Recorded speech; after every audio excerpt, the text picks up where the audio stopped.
So today I'm going to share with you how I make my macro-friendly French fry nacho fries. That's a better word. I like nacho fries better. So it's a really easy recipe. I've been eating it for the last several days, mostly because I have COVID and I can't taste anything, and because it's so spicy, it's really palatable, so I can actually taste it. But then again, you can adjust the spice to your own liking. So I'm just going to get together some of the supplies that I need right now, and then we'll go from there. Alrighty, I'm going to start by prepping the fries. You could buy frozen ones if you like.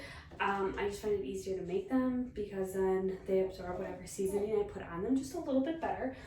So what I have here is just a regular 8 ounces of potato. I already weighed it out on my food scale, so I know that this is going to fit into my macros today.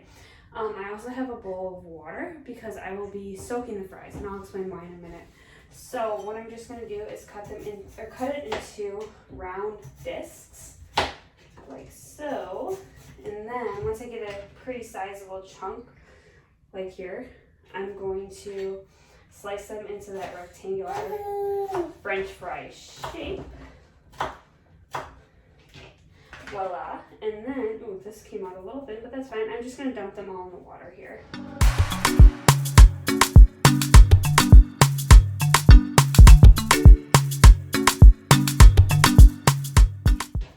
Alrighty, so my fries are all cut and I put them all in the water here. The reason why I'm doing this is because potatoes are really starchy and I want them to have that little bit of really? I want them to have a little bit of a crunch factor to them, so by soaking in the water, that will suck kind of that starch out of there, and so when you bake them in the oven, it'll give them a little more crisp. You can air fry them if you like, but my air fryer is only about this big, and it's not feasible. So I'm also going to add a little bit of salt here.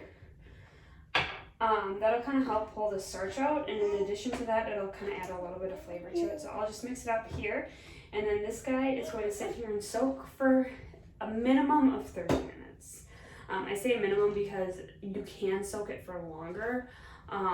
So like what I like to do when I make it for dinner is I'll get this all prepped and soaking, and then I'll go to the gym, and then I'll come home and make my food. Because it's only like 11:15, and because I have COVID, I'm not going to the gym anytime soon. So I'll probably just let this soak for the 30 minutes here. So I'll get that going, and I will be back in about a half hour. Alright, so it has been way longer than a half an hour. I was actually putting laundry away and I got distracted, but that's totally fine because they're just sitting here and soaking and pulling all that starch out. So first thing I'm going to do, I forgot to do it before the video started, is I'm going to preheat the oven here to 450. Alright, oven's preheated. I already drained my potatoes, and the first thing I'm going to do is actually, on this paper towel that I have here, I'm going to dump them out because now what we have to do is get all that water off of them. If you leave the water on the potatoes, it'll actually steam them in the oven, which isn't a bad thing. Like, it won't taste bad or anything like that, but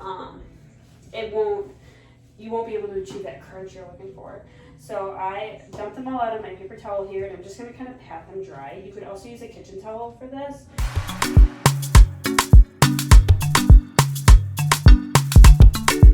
Alrighty, so I think that's about as dry as I'm going to get them. I've already prepped my pan here. Just a baking sheet that I lined with aluminum foil, and I'm just going to be using cooking spray, and I'll spray down the pan and get these guys all dumped on here. I'm going to arrange them in a single layer because that'll help them cook evenly as opposed to having them all stacked up on top of each other. So once I get that all arranged here, I'm just going to spray everything one more time with the cooking oil on top. And then to season it, I'm going to start with a little salt and a little pepper.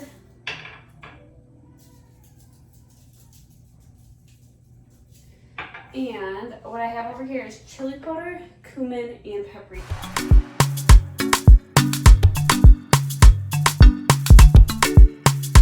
I don't know if you can hear Ben in the background, but he's trying to, it's time for him to go to sleep, and he doesn't particularly want to go to sleep, so he's a little cranky right now.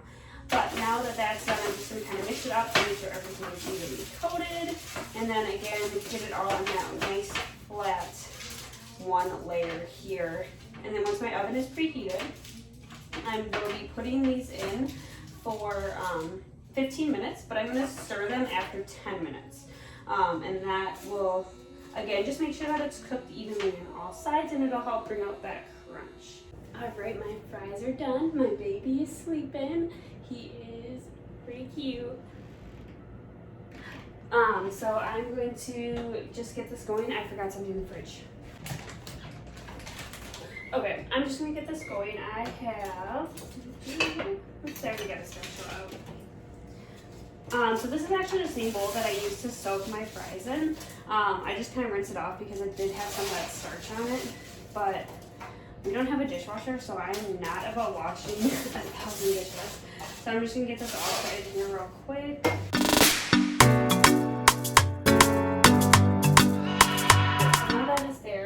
I'm going to, so I have my chicken pre-cooked. I always pre-cook a bunch of chicken for the week.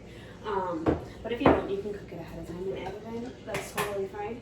But this just has some salt, pepper, and a little bit of garlic salt on it. And I'm just going to hand shred up 40 grams to put on top of this. And then in addition to that, I'm also going to be topping it with 20 grams of this Mexican cheese. Just from Kroger stores.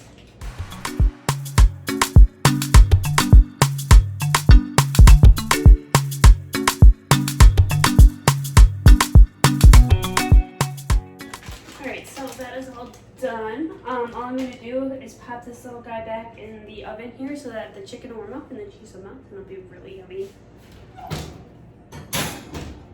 So I'm going to set the timer for 5 minutes just to give it enough time to melt the cheese and everything. And in the meantime, I'm going to prep what I'm putting on there, so I have to cut up tomatoes and stuff like that.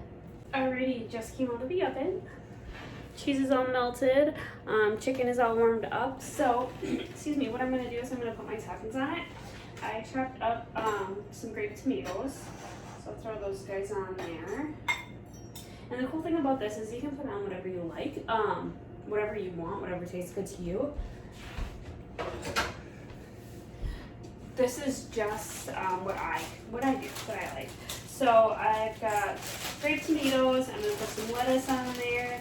I like the salad, like the lettuce salad mix, so with the carrots and stuff like that. But if I'm doing this, I try to pick the carrots out because, oopsies, carrots seem silly on in a taco bowl or a nacho bowl.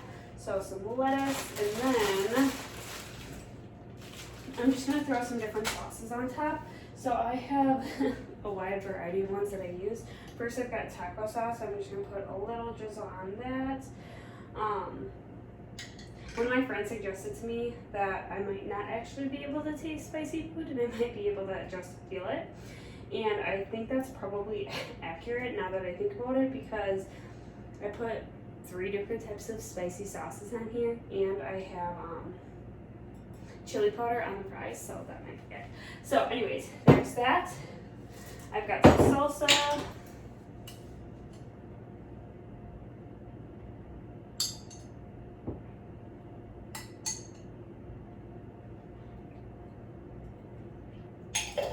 And then I also have this Monterey Jack Queso, also from Kroger.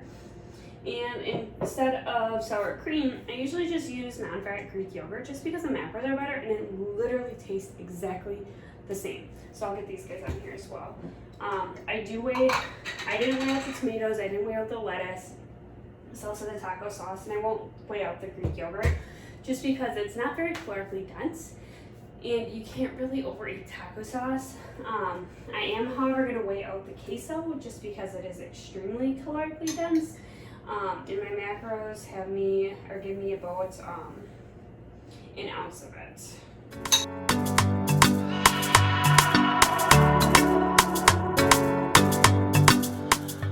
Alright, that is all that there is to it. It's so easy and so flavorful, I think. But yeah, I always like to mix it up a little bit and enjoy. If you guys make this, please tag me on Instagram. I'd love to see what you guys come up with. Other than that, feel free to like, follow, subscribe, you know, all the things, and I will catch you next time.